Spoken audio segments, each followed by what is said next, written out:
lahat. Batihin nga po natin yung ating katabi. Yan. Pinanabikan po natin ang mga katabi natin yan every Sunday. Amen? Tunay nga po, pagising pa lang natin ay puno na po tayo ng pasasalamat sa Diyos. Di po ba? Dahil pagising natin, patuloy po nating inaalala ang kabutihan ginawa ng Diyos sa ating mga buhay. Kung ano tayo ngayon, kung sino tayo ngayon, dahil lamang po sa ginawa ng Diyos sa ating buhay. At alam naman po natin, no, we are secured dahil doon sa walang kondisyong pag-ibig ng Diyos sa ating buhay. Alam po natin na nananatili po siyang tapat at mabuti sa ating mga buhay, na tayo ngayon ay nabubuhay sa kanyang biyaya, na alam natin ang kanyang probisyon, ang kanyang proteksyon, ang kanyang pagpapala. Amen? Ay nasa atin na. Nasa atin ang kanyang kapangyarihan. Amen? Kaya sa buhay po natin, yun ang nagpapasaya sa atin. Yung ginawa ng Diyos sa ating mga buhay. Amen? Kaya anuman ang ating sitwasyon sa ating buhay, pwede pa rin po tayong magalak, masaya, may kapayapaan, dahil yung ginawa ng ating Panginoon ay sapat na sa ating mga buhay. Amen? Handa na po ba ninyong purihin ang Diyos ninyo sa inyong mga buhay? Handa na po ba ninyong ibibigay ang inyong palakpak, ang inyong pinaka-the best na papuri sa Diyos? Tayo pong lahat ay tumayo. Amen? Papurihan natin ang ating Panginoon, pasalamatan, ibigay ang pinaka-the best na papuri sa Kanya. Hallelujah, Lord! Hallelujah! Thank you, Lord God!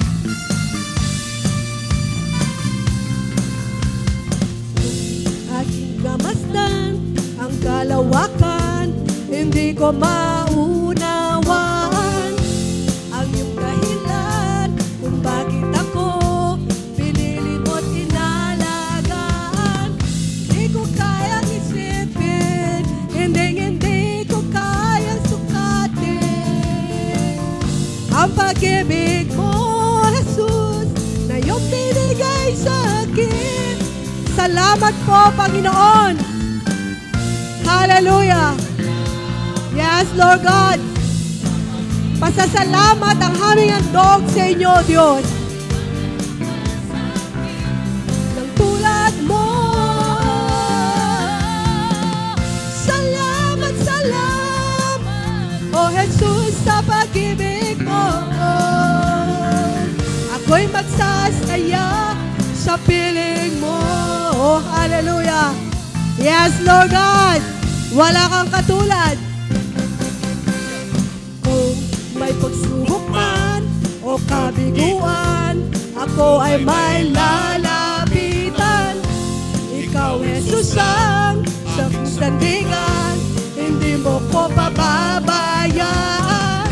Hindi ko kayang isipin, hindi ko kayang sukatin ang pag-ibig mo, Jesus, na iyong binigay sa akin. Yan, salamat po, Diyos. Hallelujah. Yes, Lord God. Walang ibang nagmahal sa akin katulad mo. Salamat, salamat, O Jesus, sa pag-ibig mo. Ako'y masasaya sa piling mo. Ako na purihin ka, buhay ko na sa'yo'y sumamba. Wala nang ibang nanaisip pa, kundi pasalamatan ka. Buhay ko na purihin ka. Yes, Lord. Ito na ang buhay ko. Ang purihin ka. Ang sambahin ka sa aking buhay.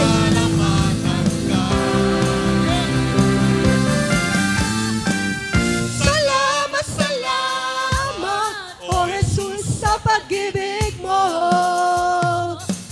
Walang ibang nagmahal sa akin ng tulad mo.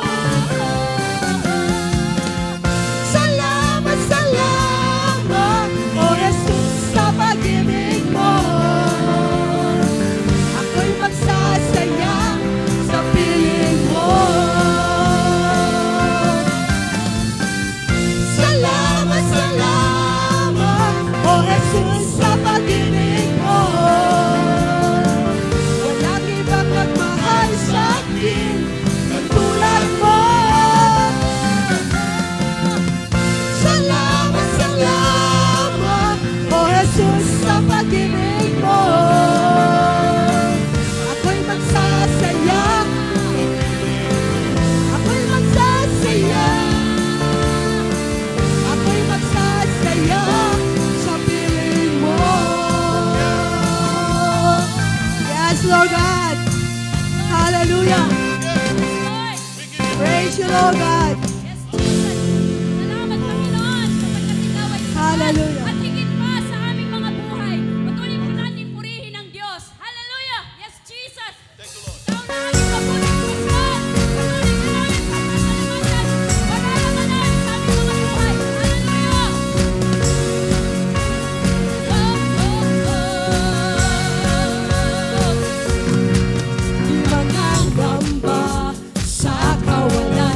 Psalms chapter 18 verse 3. Karapat-dapat kayong purihin, Panginoon.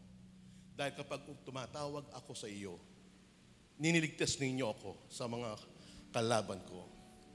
Sa tuwing ay tayo tumatawag sa Panginoon, nandyan siya na parang tulungan tayo at hindi siya mag-atubiling tulungan ka. Isang dahilan, dahil bahagi ka ng Diyos. Katulad ng ating mga anak, hindi natin sila kayang pwedeng pabayaan dahil bahagi natin sila. Sambahin natin ang Panginoon sa buhay natin bilang pasalamat na siya'y karapat-dapat na sambahin. Thank you, Lord. Oh, we bless your name. Worship Him. Sabay-sabay tayo, kapatid. Gamitin mo ang iyong lakas. Gamitin mo ang iyong bibig. Gamitin mo yung kamay. Gamitin mo yung boses na karapat-dapat sambahin ang Panginoon. Oh, Lord, we give you praise. Oh, yeah.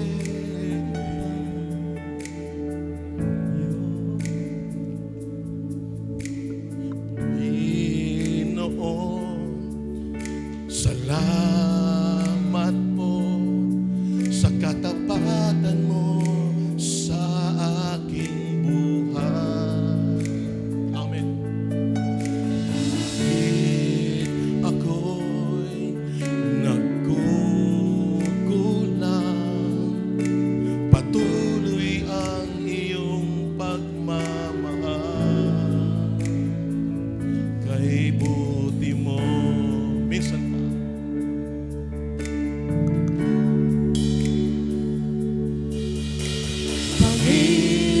Panginoon, salamat po sa katapatan. Sa katapatan mo. Itaas mo ang tinig mo sa Diyos.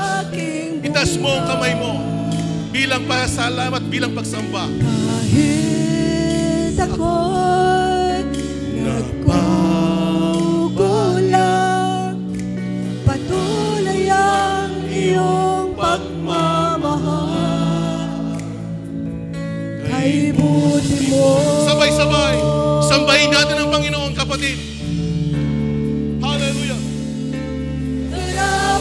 Dapat kang papurihan at sambahin lubos aking paglingkuran.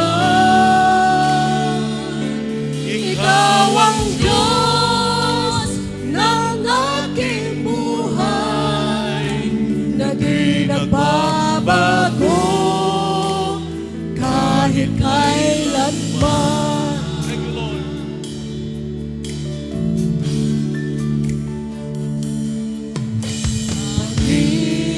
Panginoon, ang buhay ko ngayon ay inaalay ko sa iyo.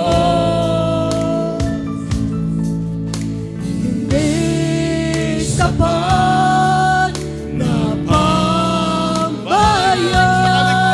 sa kaligtasan na sa iyo ay natamo.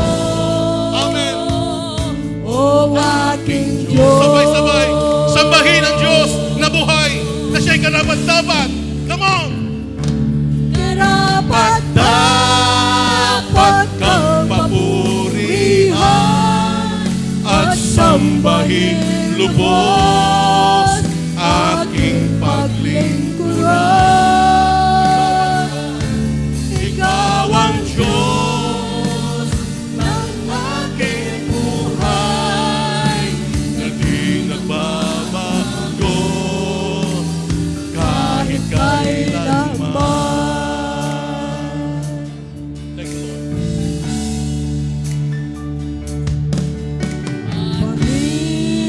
Panginoon.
lubos aking paglingkuran. Ikaw ang Diyos ng aking buhay, na di nagbabago kahit kailanman. Panginoong dakilang katapat Sa dalangin ko, ako'y iniling mo kahit ako ay ganito. Walang katapusan ang pagmamahal mo, walang pinipili ang puso mo. Panginoon, dakilang katapat sa dalangin ko, ako'y iniling mo kahit ako ay ganito. Walang katapusan ang pagmamahal mo, walang pinipili ang puso mo. Dapat kang papurihan at sambahin lubos aking paglingkuran. Ikaw ang Diyos ng aking buhay, na di nagbabago kahit kailanman. Ikaw ang Diyos ng aking buhay, na di nagbabago kahit kailanman. Ikaw ang Diyos ng aking buhay, na di nagbabago kahit kailanman. Hallelujah. Oh, we bless your name. Hallelujah, Jesus. Hallelujah, Lord God. Dapat kang sambahin, Panginoon. Ikaw ang mabuting Diyos. Ikaw ang lagi nagmamahal, kumakalinga, Panginoon. At kumukupko, Panginoon Diyos. Maraming salamat. Dapat kang sambahin, Panginoon. Hallelujah, Jesus.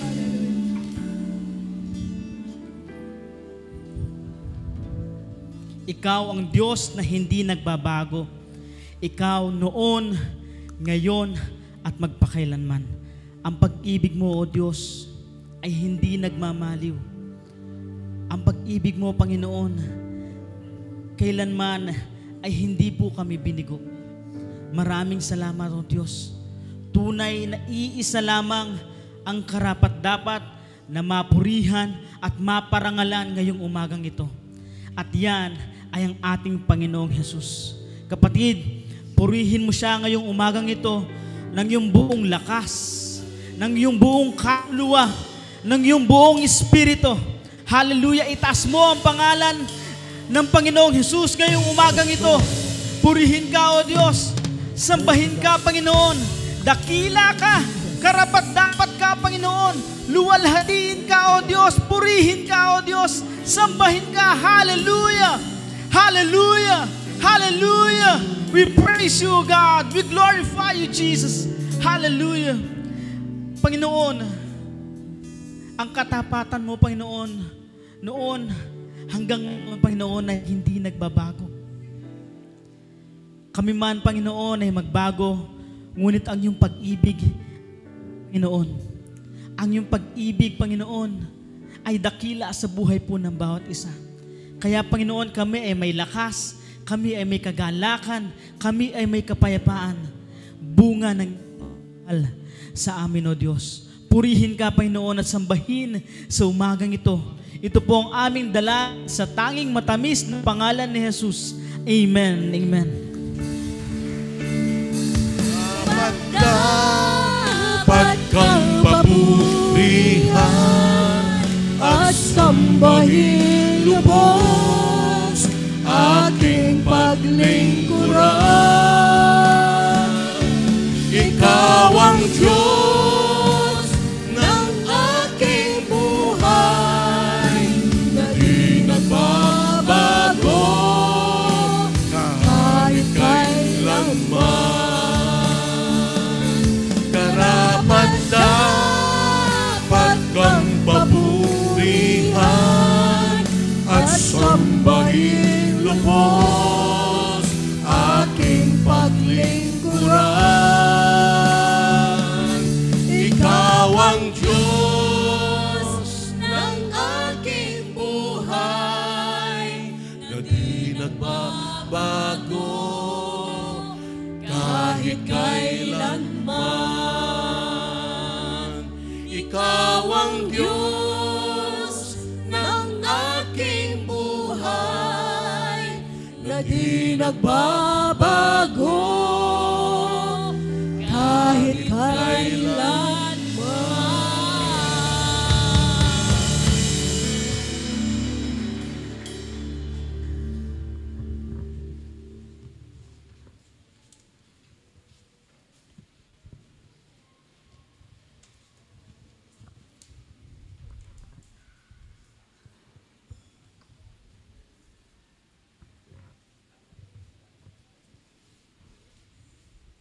Amen. Nasa dako po tayo ng pagkakaloob.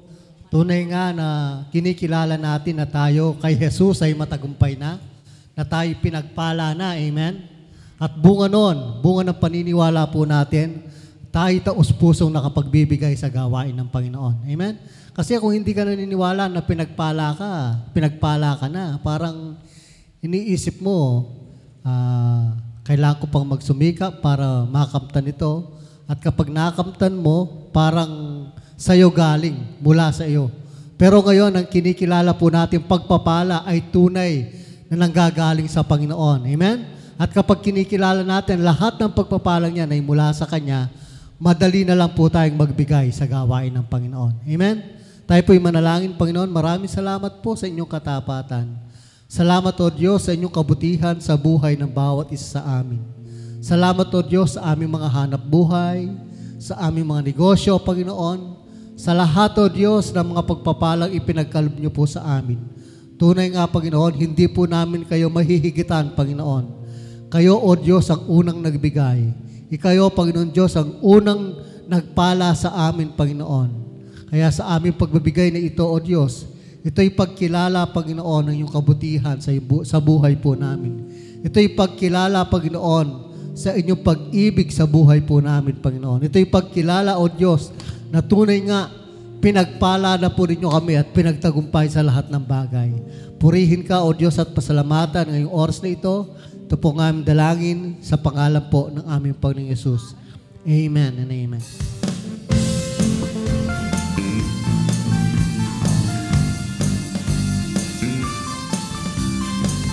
Hallelujah.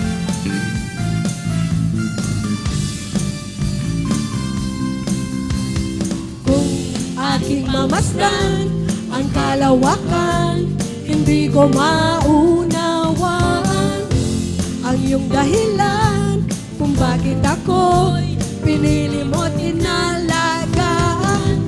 Hindi ko kayang isipin, hindi ko kayang sukatin ang pag-ibig mo, Jesus, na iyong binigay sa akin. Amen? Amen. Pero po tayong gustong i-welcome sa umagang ito. Tunay nga po na nais po natin talaga na patuloy na maipahayag ang salita ng Diyos. So, welcome po natin si Amila Cruz Ocampo, taga Kutod. Asan po siya? Invited by, ako po nag-invite. Welcome po sa Christ Faithful Servant Ministries, Sister Mel. And also, we want to welcome po, siyempre, ang ating kapatid, Sister Crisanta Pingol, and Sister Joy.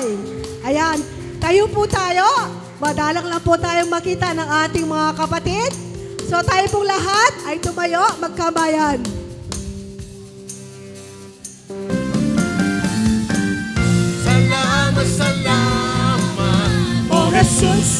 pag-ibig mo.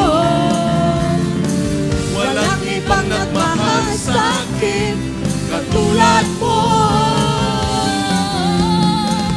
Salamat, salamat, O Jesus, sa pag-ibig mo. Ako'y magsasaya sa piling mo. Buhay ko na purihin ka, buhay ko na sa'yo'y sumamba. Wala nang ibang nanaisin pa, kundi pasalamatan ka. Buhay ko na purihin ka, buhay ko na sa'yo'y sumamba. Wala nang ibang nanaisin pa, kundi pasalamatan ka. Salamat, salamat, O Jesus, sa pag-ibig mo. Walang ibang nagmahal sa akin katulad mo. Salamat, salamat, O Jesus, sa pag-ibig mo. Ako'y magsasaya, ako'y magsasaya, ako'y magsasaya sa piling mo.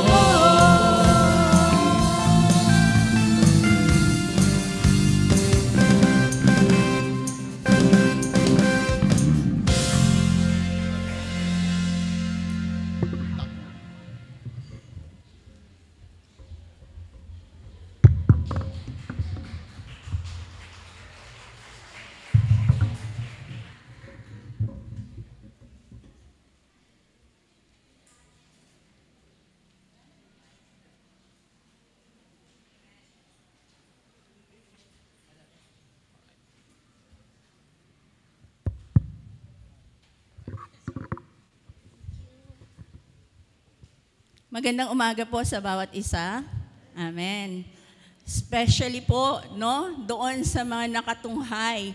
Walang absent every Sunday. Alam po natin yung mga kaganapan sa aklat ni Esther. Sa umagang ito, we will extra joyful, no? Kasi ihahayag na at ibibigay na kay Haman kung ano ang nararapat sa kanya.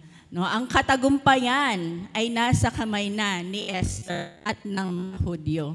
So bago po natin pag-usapan po ang lahat ng yan, babalik po tayo doon sa nakaraan, no, ng iparada ni Haman kay si Mordecai. Hindi po ba ang akala niya siya yung ipaparada? Kasi nga, assuming si Haman, no, napakataas ng kanyang tingin sa kanyang sarili. Ang lahat ay akala niya ay nakasentro at umiikot sa kanya. So kung titingnan po natin, hindi pa man siya tapos doon sa kanyang pagmo-moment ng kanyang kalungkutan at kahihiyan. Siya po ay pinasundo na para doon sa ikalawang piging. Okay? Yun po yung ating introduction. For such a time as this, sige po, ang atin pong first quarter is recognizing one's purpose. No? Patapos na po tayo dahil sa susunod na month, it will be our second quarter. And I believe habang tayo po ay nakakarinig sa harapan sa ating mga itinayo ng Panginoon para ihatid ang mensahe, na-identify natin kung sino tayo sa harapan ng ating Panginoon. We can identify the different situations na kung saan wala lang, parang hindi kumikilos ang Panginoon, pero hindi po yun totoo. No? God is in every step of the lives of His people. Tayo din po yun. Amen? Okay. So, ang tanong po, to where you are now. Okay, ano po ba yung purpose habang nandyan ka sa iyong kinatatayuan?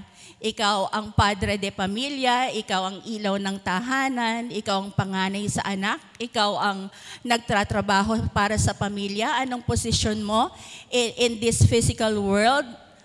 Yun yung purpose. Meron kang purpose at dapat po natin nakikita yung purpose in the light of who we are in the sight of God. Amen? Hindi po sa evaluate ng mga taong nakapaligid sa atin kung sino tayo. Kung hindi, sino tayo sa harapan ng ating Diyos. Doon po natin makikita ang tunay na purpose ng buhay natin. Okay.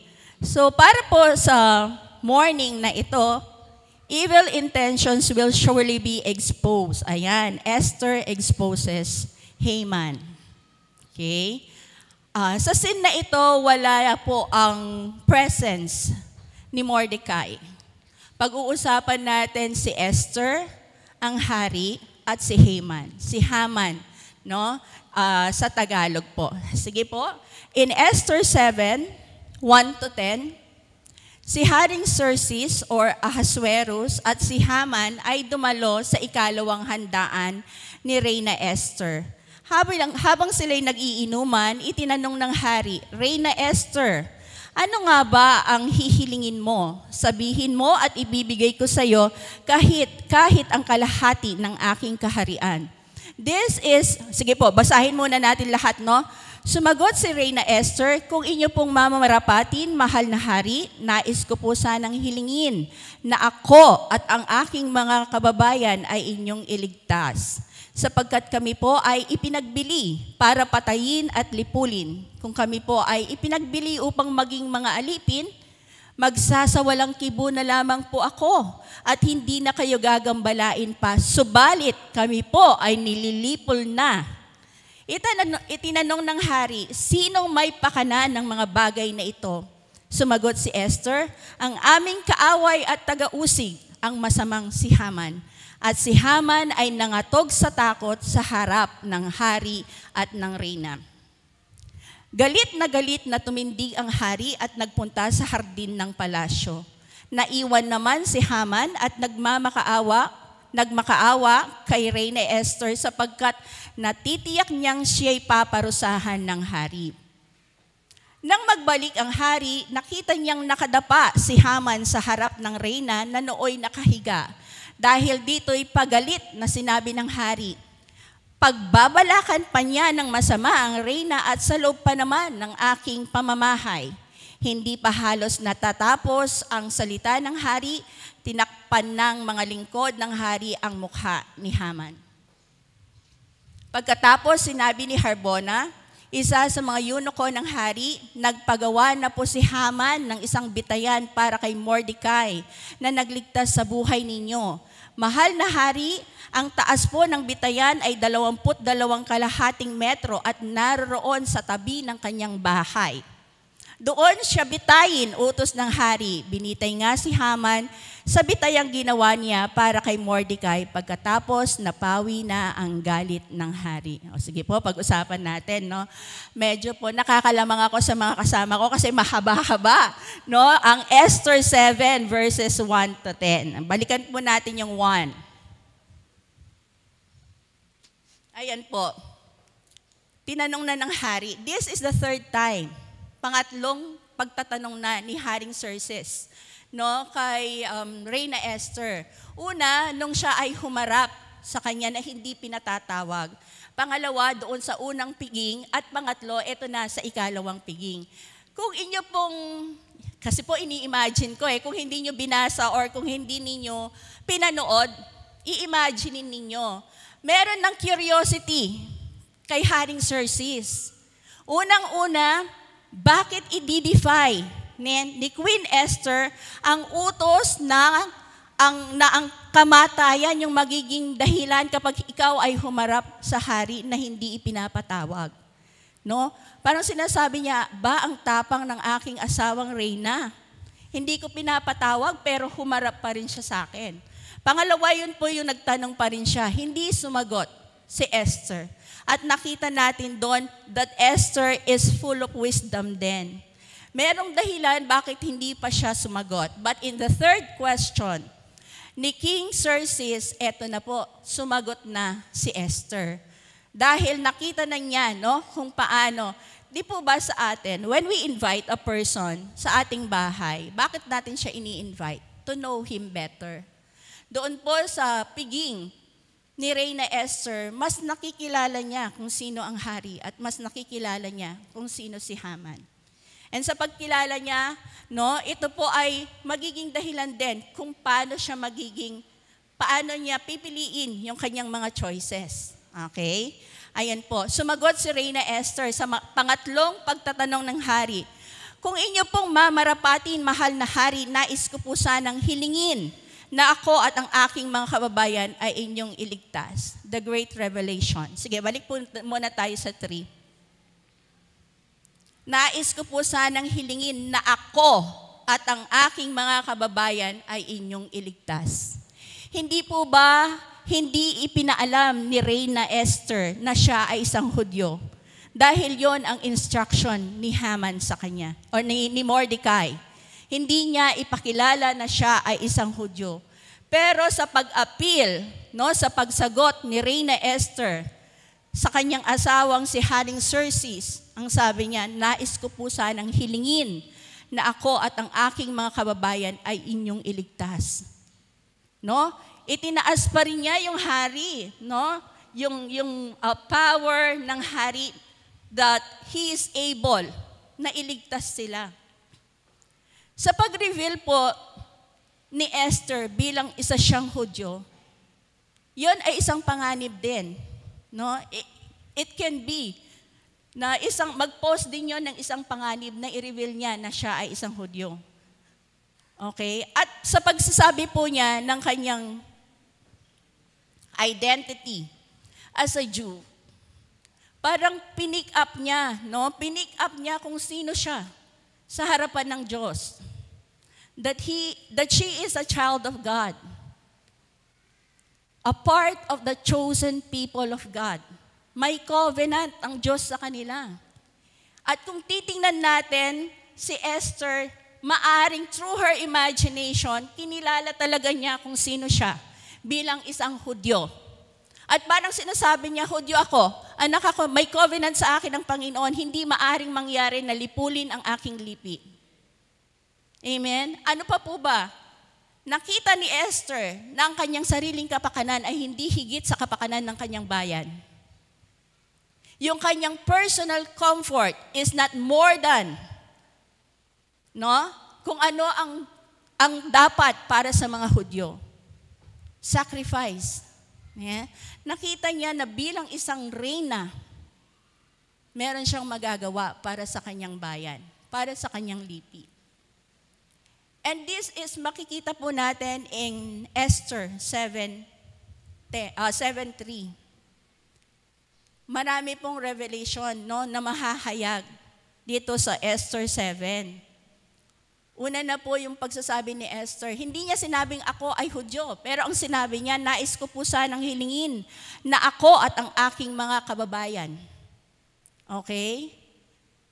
Ito na po yung tanong natin, bakit hindi ni-reveal ni Reyna Esther kung sino siya in the beginning? Kasi may purpose. Ne? Alright? So meron po siyang katapatan sa kanyang lahi, sa kanyang bayan.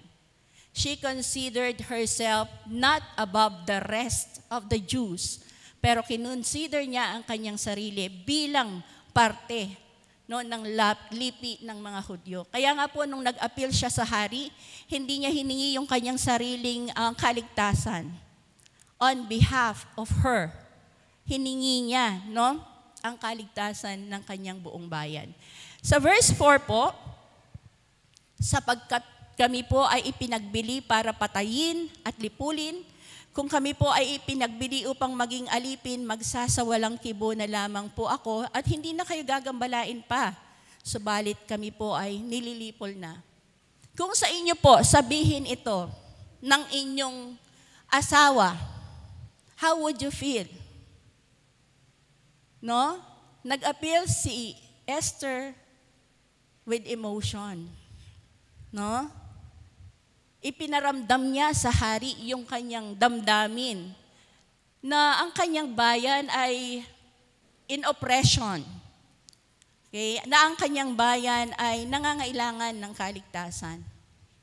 At dahil dyan, mas nagiging mahirap para kay King Xerxes natanggihan yung kanyang appeal bilang isang reyna.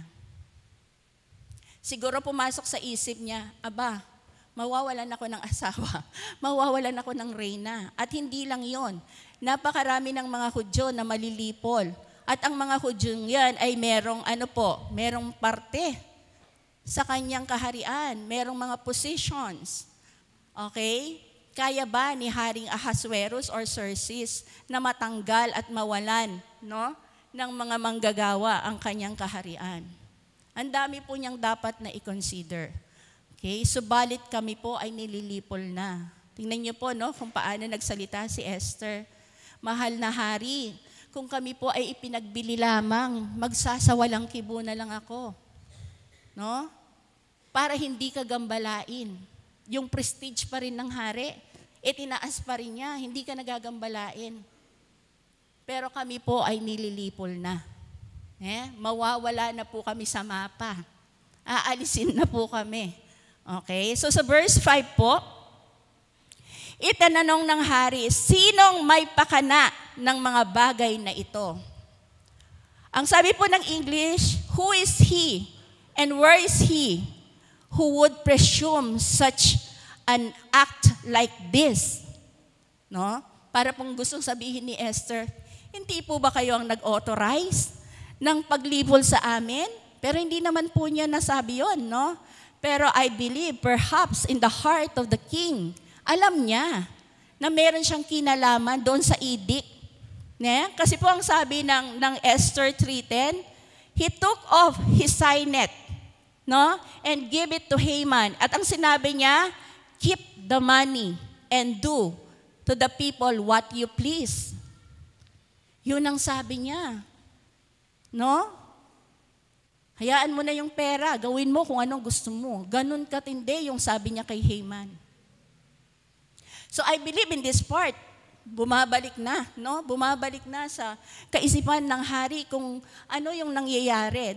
Ginawa niya yun in ignorance kasi hindi naman po niya alam na Jews ang pinapapatay, pinalilipol ni Haman, no? Pero bumabalik na sa kanya, parang may ginawa si Haman na hindi ko talaga alam, no? Ayon, nag-add pa po yun, no, sa feeling ng hari. Sumagot si Esther, ang aming kaaway at taga-usig ang masamang si Haman. At si Haman ay nangatog sa takot sa harap ng hari at ng reyna. Dito po, no, walang kawala si Haman. Itinuro siya ni Reyna Esther na siya ang kaaway at taga-usig. At siya ay tinawag na masama. No? At si Haman ay nangatog sa takot at sa harap ng hari at ng reyna. Nakikita po ni Haman kung ano yung kanyang end. Nakikita na ni Haman kung ano yung kabayaran ng kanyang kasutilan, ng kanyang kasamaan, no? Na hindi naligtas, okay? Hindi naligtas ang kanyang sarili sa kapahamakan dahil nagalit na ang hari. Alam po natin, no, during that time, kung ang utos ng hari ay hindi nababali because of the power that they have, walang makakakontra doon. No? Kaya nangatog sa takot si Haman. Bakit siya hindi mangangatog sa takot? Inisip ba niya na si Esther ay isang Hudyo? Hindi niya inisip yon. At ngayon, nakaharap siya sa hari. Sa essence na siya ay nagbabanta sa buhay ni Reyna Esther. Hindi po inisip ni Haman yon. Hindi niya inisip na si Reyna Esther ay isang Hudyo. Pero ngayon na-reveal sa harapan ng hari na siya isang Jew. At ang kanyang plano si Haman, ang plano sa mga Jew ay lipulin, patayin, pagbili, and isa si Reyna Esther sa kanyang papatayin. Isa si Reyna Esther sa kanyang ipinagbibili. Okay? Anong mararanasan ng Haring Ahasuerus or Xerxes? No? Nakikita niyo po yung pagkakalakip-lakip ng mga pangyayari. Hindi po yan coincidence. Hindi lang po nagkataon, nagkatagpo. No. God is working in every detail na nangyayari because God is concerned with the Jews. Amen? May covenant siya. Hindi niya hahayaan na mawala ang mga Hudyo. Okay? Ang nakikita, hindi alam yon ni Haman. So ngayon po, eto na yung revelation. No? Sino ba siya? No? Na may pakana ng mga bagay na ito. Siguro nung pagkatanong pa lang po ng hari, nawalan na ng malay o ulirat si Haman sa tindi ng takot niya. This is it. This is my end, ang sabi ni Haman. Okay, sa 7 po, galit na tumindig ang hari at nagpunta sa hardin ng palasyo. Doon po sa English version, he is enraged. Hindi lang po parang galit. Talagang galit na galit ang hari. No? Naiwan naman si Haman at nagmakaawa kay Reyna Esther sapagkat natitiyak niyang siya'y paparasahan ng hari. Tingnan po natin, no? Halo-halo na yung galit ng hari. Galit na may nagtatangka sa buhay ng kanyang asawa at galit kay Haman na siya ay nilinlang niya. No? Nalinlang siya doon sa pag-sign niya or pagbibigay niya ng authorization para lipulin ang lahat ng mga Hudyo. Kaya galit na galit siya. Lumabas siya ng hardin. Okay? Inisip ko noon, lumabas ng hardin si Haring Ahasuerus kasi parang hindi niya alam yung gagawin niya. Dahil Prime Minister. No? Prime Minister si Haman, siya yung pangalawa sa kanya. And I believe may relationship silang dalawa. No? Bilang hari at Prime Minister. Okay? Pero doon po, no, sa mga susunod na verses, nakita natin kung bakit siya lumabas. Naiwan naman si Haman at nagmakaawa kay Reyna Esther sapagkat natitiyak niyang siya'y paparusahan na ng hari. Nung lumabas si King Xerxes, nagmakaawa si Haman sa kanyang buhay kay Reyna Esther. Tingnan niyo po, bumabaliktad na, no? Dati ang mga Hudyo ang nagmamakaawa sa kanilang buhay dahil sa edict na ipinalabas ng hari. Ngayon, si Haman na ang nagmamakaawa ng buhay niya sa isang Hudyo, si Reyna Esther. Sige po, in verse 8, nang magbalik ang hari, nakita niyang nakadapa si Haman sa harap ng reyna na nooy nakahiga. Dahil dito'y pagalit na sinabi ng hari. Doon po sa English version, hindi naman po nakahiga, nakarecline lang, no? Si Reyna Esther. Pero, yun po ay nagbigay ng different meaning pa. Nagpagalit pa sa hari. Ang sabi niya, no? Siya ba ay lalapastanganin sa harap pa ng sa akin pang pamamahay? Kung galit na po ang Haring Ahasuerus sa paglabas niya ng palasyo, mas nagalit po siya ngayon. Okay? Sakto po nung pagpasok niya, nakita niya si Haman. Yun po ba ay isang coincidence din? Na saktong papasok siya, nagpapatira pa si Haman sa harap ng reyna para siya ay kaawaan? Hindi po. No?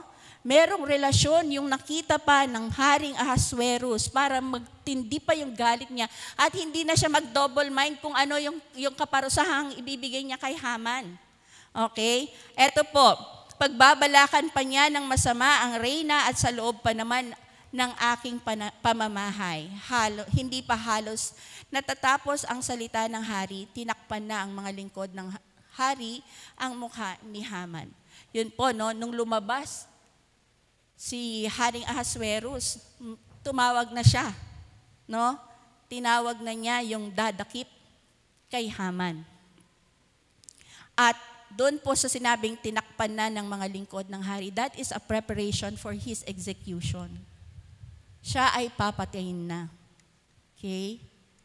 Hindi na po siya sisikatan ng araw, madilim na. No? Nakatakip na ang kanyang mukha. Wala na siyang magagawa. Okay? He is, ano ba sa English natin yan?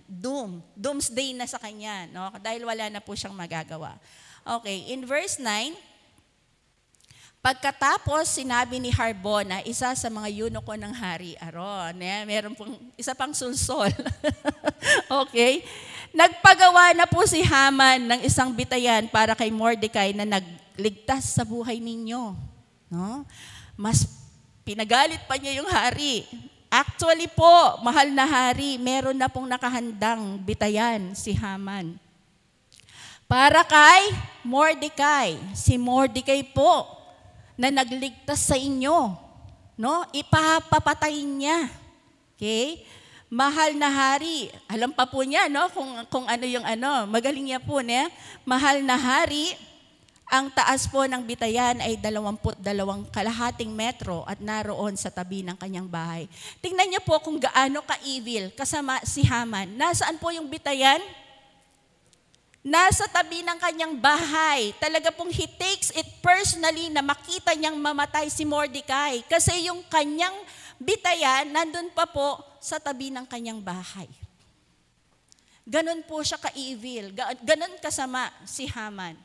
No? Pero makikita po natin na yung bitayan na ginawa niya para kay Mordecai, ang siyang bitayang gagamitin para sa kanya. Okay. And in verse 10, doon siya bitayin utos ng hari. Binitay nga si Haman sa bitayang ginawa niya para kay Mordecai. Pagkatapos, napawi na ang galit ng hari. Sa NIV version po, no, gallows, no? Gallows po yung ano. Ay, hindi siya. Na-impale, no? Tinuhog si Haman. Nung tiningnan ko po doon sa King James Version, siya ay binitay. Okay, so King James, tinuhog, binitay.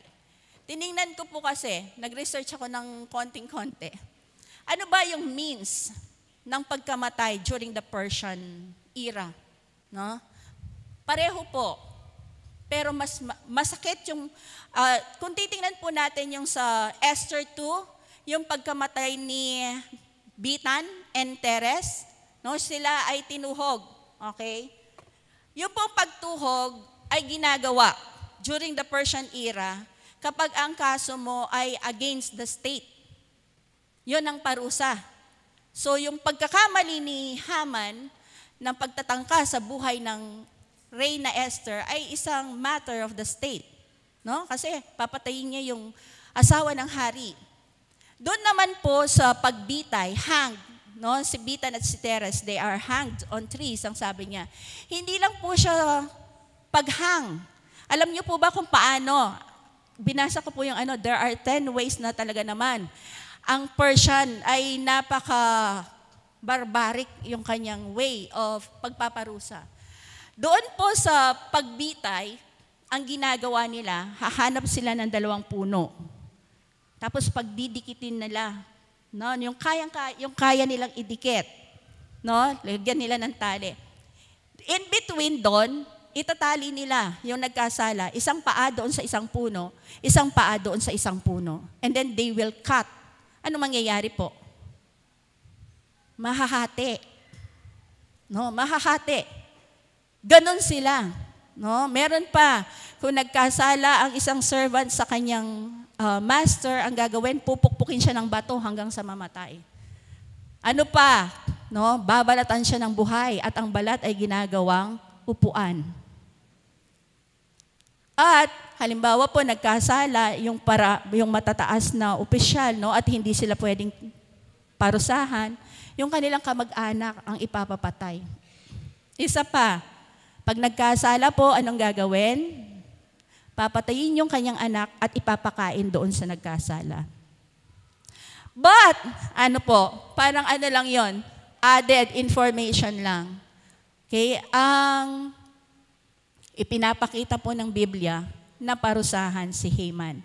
At ang kanyang kaparusahan ay kamatayan. Ano man pong form ng kamatayan yon, that is justice served for the Jews. Sa kabila po ng oppression niya, no, paniniil sa mga Hudyo, nakita natin kung paano ang Diyos ay kumilos sa bawat detalye, sa bawat parte, no, ng istorya ni Esther. Alam po natin sigurong lahat that in the book of Esther, the name of God was not mentioned. There was no prophet. There was no mention of the promised land. No mention. Pero sa atin na nakakabasa at nakakaunawa, nakakaintindi ng mga pangyayari, it is very clear to us that God works in the midst of this story. Tama po ba? Na kumikilos ang Diyos. The hand of God is steady in every evolution of the story. No? Yung paggawa ng bitayan ni Haman, para kay Mordecai, meron po yung relasyon sa kanyang sariling kamatayan. Yung pagtatago ni Esther, kung sino siya bilang isang Hudyo, at sabihin niya in the great reveal, meron po yung relasyon doon sa mga pangyayaring susunod pa. Yung ginawang pandaraya ni Haman sa hari, na hindi niya ipinaalam kung sino talaga ang kanyang nililipol, there is a relationship doon sa rage ng hari. At ang lahat ng yan ay magkakalakip-lakip. Hindi dahil ito ay, hindi yun dahil ito ay, ano po ba yung term natin doon? Divine intervention po yun. Okay? Kung nakikita po natin, may pagkilos. Yung pagkilos na ginawa ang ating Panginoon sa bayan ng Israel. At nakita natin dito kung bakit si Reyna Esther ay nasa palasyo. That Reyna Esther on that time is in the proper place, in the proper time. Dahil yun ang purpose ng Panginoon para sa kanya. Nandoon si Mordecai, to guide Esther. Dahil yun ang purpose ng Panginoon para maganap yung napakalaking plano ng Diyos para sa mga Hudyo. Okay? Tingnan po natin na yung identity nila sa ating Panginoon. Hindi nagtagal, hindi lumipas yung kwento ni Esther na hindi niya ni-reveal kung sino siya. Okay? Yung pagre-reveal niya, na hindi lamang timing yon, no? Yung pagre-reveal niya ay talagang nakaplano din. It was a part of a great plan. Sa buhay po natin, maraming Haman. Hindi lang tao, sitwasyon na magpapahirap sa mga Kristiyano na nakikita nating negative. Okay? Nakikita natin na parang hindi kumikilos ang Diyos. No, mali tayo doon. Kumilos na ang Diyos noon pa man. Kumilos na siya. It's already done deal. Tapos na. Anong kailangan natin para maunawaan yon? It is our continuous relationship with God. It is knowing who the Lord is para ma-reveal pa sa atin, yung mga bagay na hindi natin nauunawaan. Faith, yung ating pananampalataya ay hindi natin ginagamit para kumilos ang Diyos. No. Ang pananampalataya natin ay ginagamit natin para mabuksan ang ating kaunawaan, para malaman natin kung ano na ang ginawa ng Diyos sa buhay natin. We do not pray for God to work in the midst of our problem because He had worked already. Hindi natin ginagamit yung faith natin na tayo ay darating every Sunday. No. It is because of the love of God that inspires us to listen to the Word. Kaya naririto tayo. Amen? Hindi kikilos ang Diyos dahil ikaw ay nag-a-attend ng cell group mo. No. Kumilos na ang Diyos, hindi man dumating sa iyong cell group. Pero ginagawa natin yan because God is revealing Himself sa mga bagay na ito. At bilang isang Kristiyano, this is our purpose. To know Him and to be like Him. To be Christ-like. To be Jesus-like. Ang mga bagay po na ipinakita sa Book of Esther ay ang kasamaan ng mundo. Amen? Pero in the triumph, in the time of victory and triumph, God is the master planner. Ganon din po sa buhay natin. Tapos na yung plano ng Diyos. Nakikita mo parang may problema ka, parang nagbagsakan ng mga bituin sa iyo, pati na ang langit. No? That's not true. Yun po ay wile of the devil lang. No? Binubulag tayo ng kaaway para makita natin yung sarili natin na kawawa, no? Makita natin yung sarili natin na pinababayaan ng Diyos. Pero hindi po yun totoo. What is real is that we are victorious and we walk from victory to victory all the rest of our lives. Amen? Yun po yung... Hallelujah, Pastor. Yes po. That is the purpose of God in us. No po? Hindi tayo tinawag ng Diyos papunta sa kaganapan, sa kaliwanagan para pabayaan ng Panginoon. No. Makasalanan pa man po tayo, minahal na tayo ng Diyos. Amen? Makasalanan pa tayo, ibinigay na niya yung buhay niya sa atin. Pabalik-balik po yun na sinasabi natin. Unless that you see it in faith and imagine it in your spirit, hindi mo makiklaim yon, kapatid. Claim it. No? Makita mo na binubulag ka ng mundo, but right in your heart, you know that the Lord is moving steadily. At darating ang araw, makikita mo yung kaganapan. Hindi pala ako pinabayaan ng Panginoon. Amen? Ganun po katindi ang ating Diyos.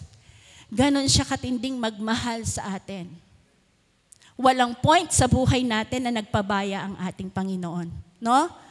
Pagkatapos po doon, napawi na ang galit ng hari. Okay? Nung mamatay si Haman, napawi ang galit ng hari. When the Lord Jesus Christ died on the cross, nawala ang galit niya sa atin. Because God has already saved us. No, nung mamatay si Haman, parang nakita natin namatay, no, si Haman in place of a guilty person. Kasi ang pinapapatay ni Haman, si Mordecai, ay isang guilty person. I-relate po natin, no? Isang makasalanan na namatay doon sa krus, doon sa bitayan. Sa part po ng ating Panginoon, it is the unguilty who died for the place of the guilty. Namatay siya.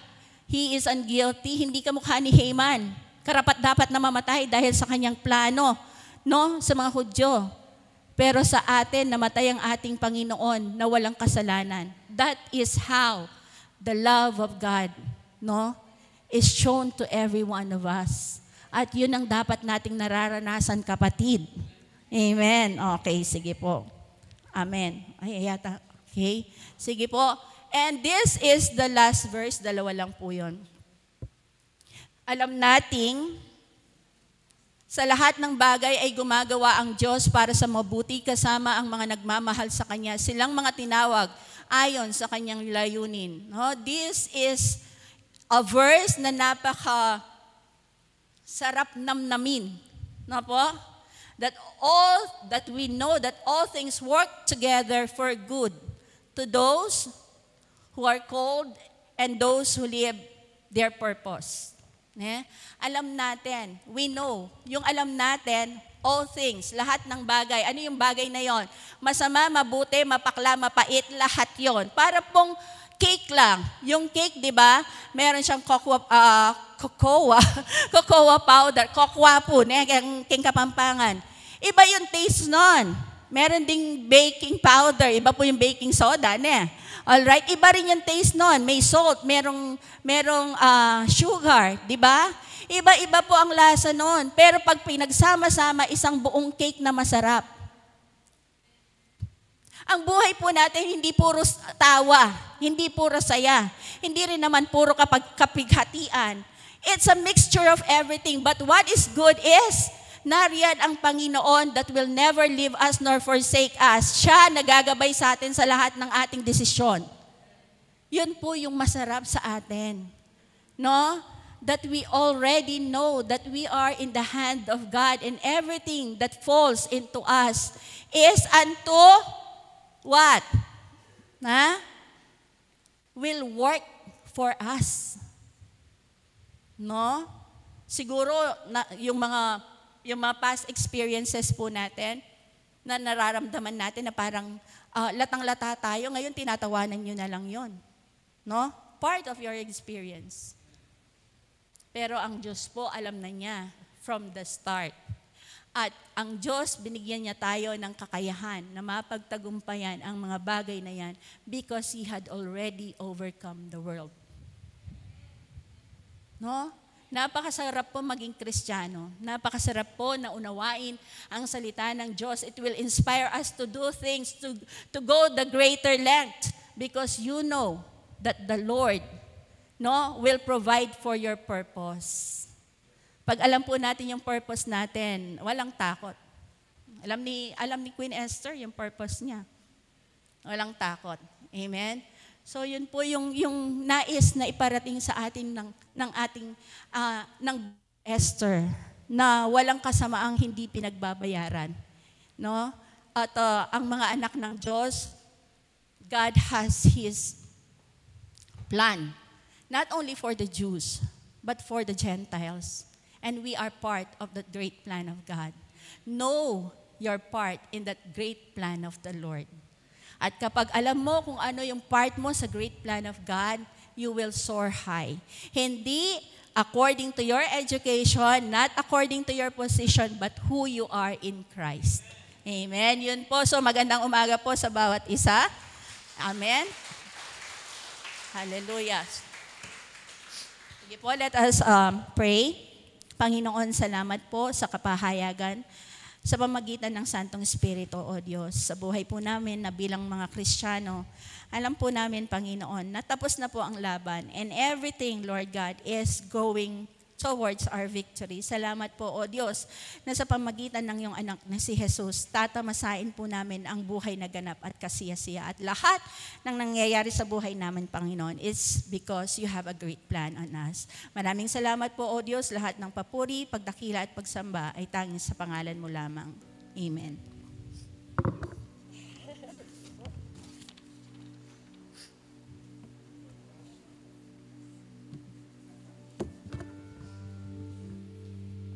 Tayo po'y dadako sa ating komunyon ngayong oras na ito. Tinatawagan ko po ang mga ushers po natin na sila'y pumunta dito at tayo po ay maghanda na para sa ating Holy Communion. Ihanda po natin ang ating mga puso sa pagtanggap ng banal na komunyon sapagkat ito ay pagkilala sa ginawa ni Kristo doon sa krus ng Kalbaryo kung gaano niya tayo kamahal, ang kanyang pagbibigay ng kanyang buhay, ang kanyang dugo na natigis doon sa krus ng Kalbaryo, na sa pamamagitan ng kanyang mga latay, tayo gumaling na sa ating mga karamdaman. Sa pamamagitan ng kanyang dugo, tayo nalinis na sa ating mga kasalanan. Tayo po'y manatili sa presensya ng Diyos habang pong inaalala po natin ang kabutihan ng Panginoon. Thank you, Lord God, for your goodness, O God. Thank you for your faithfulness in our lives. Salamat, Panginoon. Hallelujah.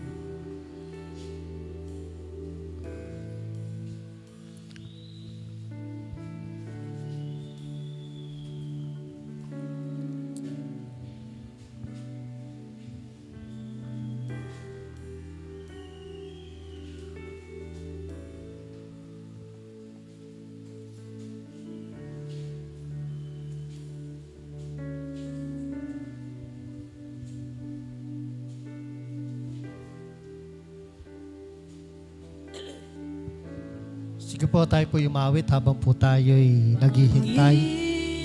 Panginoon, salamat po sa katapatan mo sa aking buhay. Kahit ako'y nagkukulang, patuloy ang iyong pagmamahal. Kay buti mo.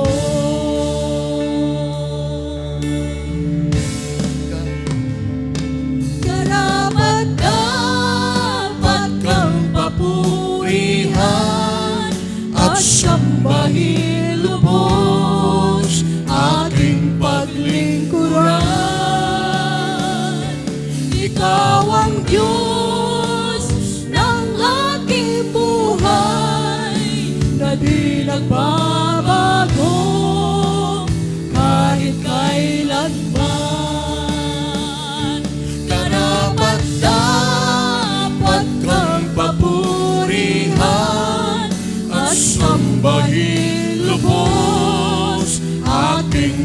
paglingkuran.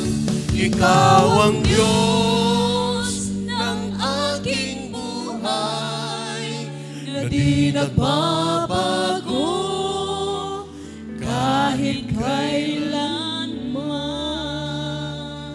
Thank you, Jesus. Thank you, Lord. Tayo po lahat ay tumayo. Itaas po natin ang tinapay na simbolo ng katawan ng ating Panginoon. Ang sabi po ni Pablo, ito ang turo na ibinigay sa akin ng Panginoon at itinuturo ko naman sa inyo. Noong gabing traidorin ng Panginoong Yesus, kumuha siya ng tinapay at pagkatapos niya magpasalamat sa Diyos, hinati-hati niya ito at sinabi, ito ang aking katawan na nabayubay doon sa krus ng Kalbaryo. Kainin niyo ito bilang pag-alala sa akin. Sabay-sabay po tayong kumain.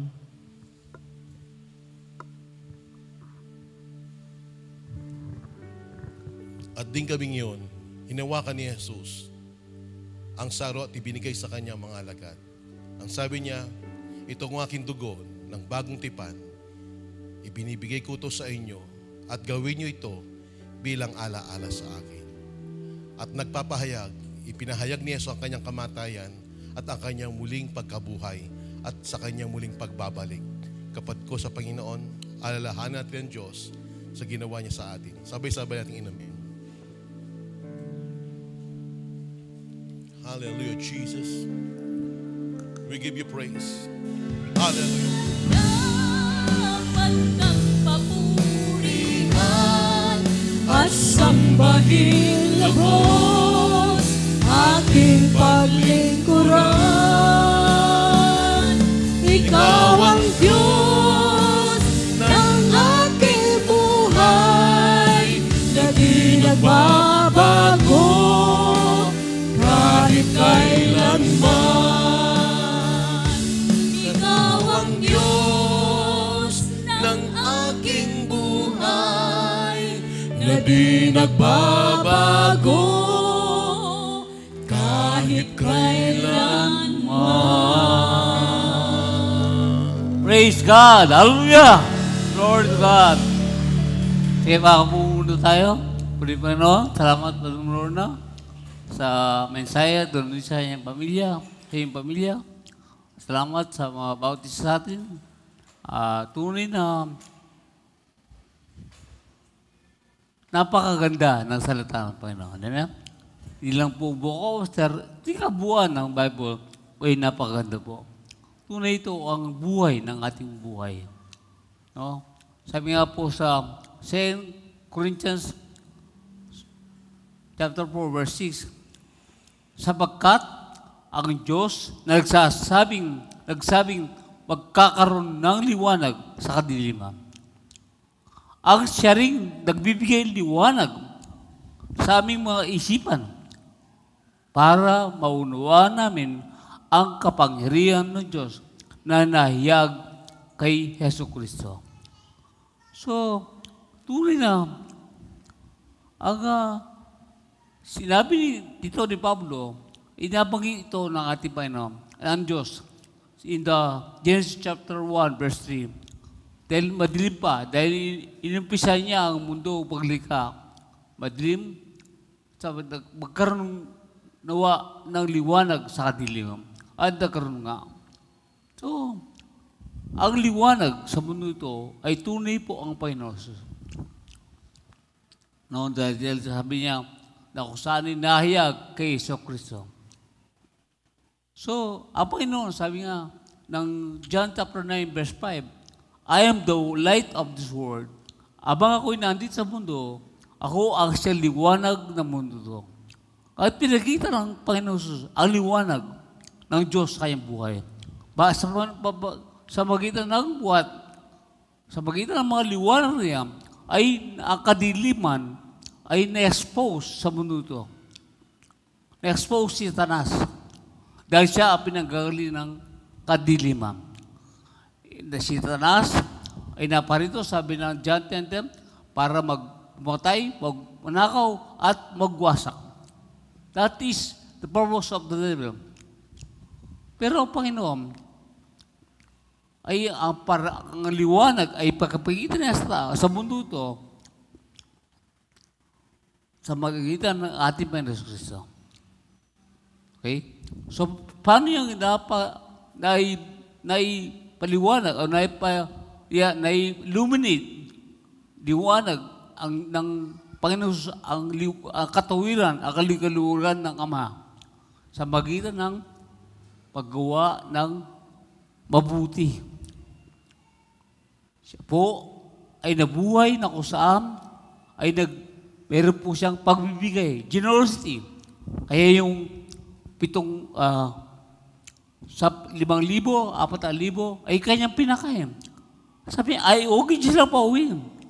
Dahil kapag uwi pa sila, lalo silang magugutom. Concern ang Diyos, ang Panginoon sa mga tao, sa kanilang pangailangan. Kaya concern siya. Kahit unbeliever, siya concern. Gano'n po kaya na tayong mga anak ng Panginoon? Concern po siya. Kaya sa magitan niya, ay pinapakita niya na ang dyablo ay magnanakaw. Still siya, nag-still. Pero ang Panginoon ay isang Diyos na nagpapala. Ganun po, ipinakita ang kaliwanagan, ang kabutihan ng Panginoon sa mundo to. Hindi po, inakala ng tao, sila may liberate sa mga Romano. Sila mapapalaya sa Romano. Ang nais ng Diyos, higit pa doon, sila mapalaya sa kadiliman ng mundo to. Sa magitan ng concern ng Panginoon, na siya po ay naging mapagbigay, generous. Ayaw niya ng tao, ni isa, ay magutom at mapahanga. Ano po ang ginawa ng Jesus? Siya po ay nagmahal. Siya po ay, hindi po siya nagwasak ng mga tao. Nagwasak ng buhay. Wala siyang kagawan sa anumang kapamakan sa buhay na ito, kundi ang ginawa niya ay pagmamahal. Ang mga may sakit, pinagaling niya. Ang may karamdaman, kahit sila po ay hindi humingi, binigay ng Diyos ang kagalingan ng Panginoon, ang kagalingan. Ganun kabuti ang Diyos. Ganun niya ipinakita ang liwanag. Siya mismo ang lumapit sa mga may sakit. Hindi ang may sakit ang lumapit sa kanya. May ilan, pero ang Panginoon, ang siyang lumapit. Karamihan ay siyang lumapit sa mga may sakit. At binigyan niya kagalingan. Kaya kapatid, kung ang Diyos ay mahal sa lahat ng tao, na siya'y nagbibigay ng liwanag sa lahat ng mundo, sa mundo, kapag nag-umulan, lahat ng tao ay nabibigyan ng ulan, lahat ng tao ay nabibigyan ng liwanag, ng araw. So, gaano pa kaya tayo na mga anak ng Diyos? Kaya kapatid, ang Diyos ay kailanman, sabi nga ng hindi siya naghihiwan, hindi mababayan man. Kundi lagi siya na diyan. Kaya ang kailangan natin ay paniwalaan ang Panginoon, ang kanyang buhay, ang kasamagitan ng kanyang salita. Kanyang salita. Kaya, di po siya naparito para magnakaw, kundi naparito siya para magpala. Di siya naparito para magsira, kundi magmahal at magbigay ng kagalingan sa sakit at ng mga relasyon sa buhay ng tao. Kaya naman po, ay in-expose niya kadiliman sa mundo to. Kaya, ang sabi ni Pablo, ang liwanag na ito, ang siyang nagpalinaw sa amin para maunawaan ang kapangyarihan, ang kalulatian at kahayagan ng mukha ni Jesus. So, magitan ang salita ng Diyos, sa mga magitan buhay ni Jesus na ginawa niya, ay nabibigyan siya ng pangunawa at liwanag sa kanilang puso. Ang isipan dito ay puso. Ang intensyon. Kaya kapatid, sa magitan ng salita ng Diyos, ang anumang bagay na intensyon ng puso natin, ang intensyon ng tao sa puso niya, ang kanyang hangarin, ang kanyang malalim na iniisip, ang thoughts niya, ay na-expose yan sa magitan ng salita ng Diyos. At ang salita ng Diyos ay naiyag, hindi lang sa pagsasalita, kundi sa araw-araw ng ating mga buhay. At yan ang ginawa ni Jesus. Ang liwanag ipinakita niya. Kaya tayo rin, ay tayo ngayon ang siyang asin at liwanag ng mundo to. Kaya ipakita natin sa buhay natin ang pagmamahal, ang generosity, ang purpose natin sa buhay nito kung bakit tayo nandito sa mundo to. Kaya kapatid, kasalita Diyos na mahalaga. Para sa ganoon ay may expose ang ating mga kaisipan, ang ating puso. Dahil minsan iniisip natin, magandang ginagawa ko, tama nung ginagawa ko, nagbibigay naman ako, nagtaatin na ba? Pero intention natin, mali. Para pagpalain, para ako'y pakita natin sa mga tao na ako'y nag-aatin, nagbabasa ng Bible, sa ating sarili, satisfy na. Mali ang ating intention. Ang intention natin dapat ay yung dahil mahal tayo ng ating Panginoon. Kaya bakit natin ginagawa ang mga bagay nito? Kaya napakalaga. Tayo ang Bible lamang ang makapag-expose sa ating mga intensyon at tayo ang salita ng Diyos ang siyang makakapag-expose sa buhay ng tao na kailangan nila ang Panginoon sa alang buhay. Amen? Okay. Sige. Naglalaro. Okay. Ganun lang mga bata. Mas baka nung bata tayo, mas malakas pa siguro natin. Okay. Kaya po rin tunay na, ang salita doon siya pakalaga. Dahil kumisan hindi rin natin alam kung ano ang ating intensyon. Nung ano natin ang puso. No? At kumisan, kala natin itong purpose ng Diyos, ay yung pala, ay itong gusto natin. Kaya kailangan natin salita ng Diyos. Para sa kanong malayin tayo sa lalino ng Diyos sa ating mga buhay. Kaya, kapatid, parang patuloy na mauna natin. Kabutihan, kaluwalhatihan, ang kadakilan ng Diyos sa bawat isa sa atin. Hindi lang isa-isa, kundi sa bawat isa sa atin. Kaya kapatid, sama-sama tayo, tulong-tulong ng salita ng Diyos ay mabigyan ng puwang, pansin at halaga sa ating mga buhay ang salita ng Diyos. Kaya every Sunday, nandiyan po tayo. Every GE natin, nandiyan po tayo. Tayo po'y nagbibigay ng halaga kung paano ang mahalaga ang mga bayan nito ay nandoon ang ating puso. Sabi ng Bible, kung nasa inyong kayamanan mo ay nandoon ang puso. Kaya kayamanan natin ang salita ng Diyos. At ang salita ng Diyos ay si Jesus. Ang salita ng Diyos ay si Jesus. Hindi po ito, hindi lang po ito. Mere words, Bible, libro, reading books. We are reading the life of Christ. Binabasa natin ang buhay ni Jesus kapag tayo nagbabasa ng salita. Kaya magandang umaga po sa inyo lahat. Amen? Tagumpay! Tagumpay ang buhay ng bawat isa sa atin. Hallelujah! Let's all stand. Purihin Panginoon. Salamat o Diyos sa iyong biyaya. Salamat sa iyong plano. Salamat sa iyong kabutihan, kadakilan sa iyong mga buhay. Salamat po, Panginoon, na ikaw, Panginoon, lagi na dyan sa iyong mga buhay. Salamat sa iyong ginamit. Nasipot ng Lord na naroon din sa kayong pamilya. Salamat, Panginoon. Sa bawat isa sa amin, tunay, Panginoon, ang bawat isa ay mahalaga. Ang bawat isa ay may lalong ang bawat isa ay pinagpala. Ang bawat isa ay matagumpay. Ang bawat isa, Panginoon, ay tunay ka pong ikaw, Panginoon, ang siyang aming naranasan. At ang bawat isa ay papala sa bawat isa sa amin. Kaya, Panginoon, we are so grateful. We are so happy. We give praise and thanksgiving to your name, Lord God. Lord, we praise you. We glorify you. Hallelujah. Hallelujah. So praise God. Hallelujah. Oh, thank you, Jesus. Thank you, Jesus. Thank you, Jesus. Lord, we praise you. We praise you, Lord God. Hallelujah. Sibo, sabi na ko, hallelujah, karapat dapat ka, Panginoon. Dapat kang papurihan at sambahin lubos aking paglingkuran. Ikaw ang Diyos ng aking buhay na di nagbabago. Sibo, katina rin, dalat, hallelujah. Karapat dapat ka. Dapat kang papurihan at sambahin lubos hallelujah. aking paglingkuran. Ikaw ang Diyos ng aking buhay side. Let's all praise Him. Hallelujah. Karapat dapat kang papurihan at sambahin lubos ating paglingkuran. Ikaw ang Diyos ng ating buhay, na di nagbabago magpakailanman. Yes, di nagbabago.